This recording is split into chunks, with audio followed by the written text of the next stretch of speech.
The next construction that we're going to do is copying an angle. So we need to have an angle given that we can copy. So I'm going to go ahead and get a straight edge out.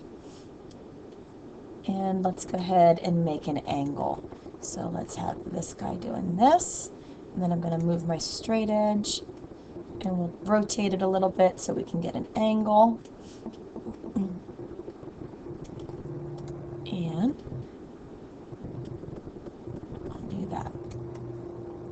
Move that straight edge out of the way. We're going to make this the vertex here. Okay, so suppose that that's the given angle. If you look at the directions, first thing we have to do is draw a segment that's going to act as the bottom ray of the next angle that we do.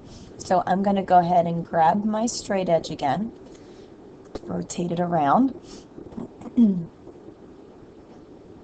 This is now going to be my copied angle, so let's do this one in red. And I'm going to draw a straight line. And I'm going to put a point on it. So let me go ahead and move the straight edge out of the way. I'm going to draw point P on this segment. The next step that I need to do is go ahead and grab my compass. So let me get my compass out. And I'm going to go ahead and I'm going to move this compass over to that angle that we were given.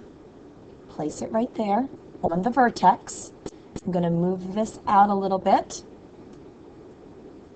because I'm going to go ahead and I'm going to draw an arc that goes through both sides of this angle. So let's go ahead and do that now. We're going to swing this arc so that it goes through both sides of that given angle.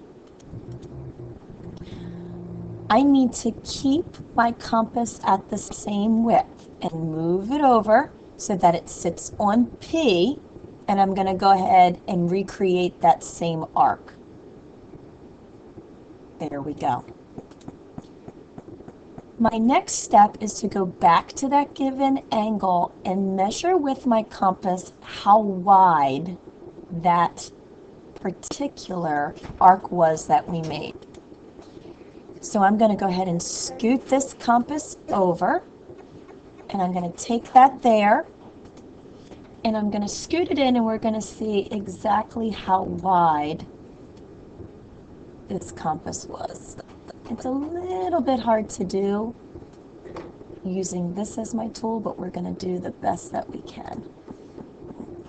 Scoot it in.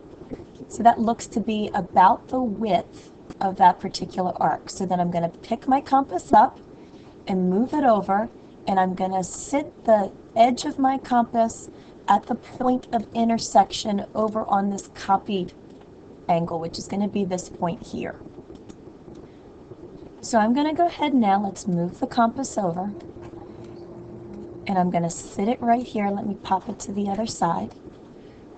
Okay, we sit it right there on that green point, and now I'm going to go ahead and mark off the width of that particular angle. And that intersection point here, let me move this compass out of the way, is where I'm going to shoot that line through. So let's pull the straight edge back. I'm going to line it up to P. I'm going to rotate it out. And we need it to go through that new point that we've got there. So let's move it again, slide it over, rotate it just a little bit. Let's get the compass out of the way. And I'm going to go ahead and draw my straight line through. And I have gone and I have copied the original angle. So if I measured the first angle with a protractor and the second angle with a protractor, they would be exactly the same.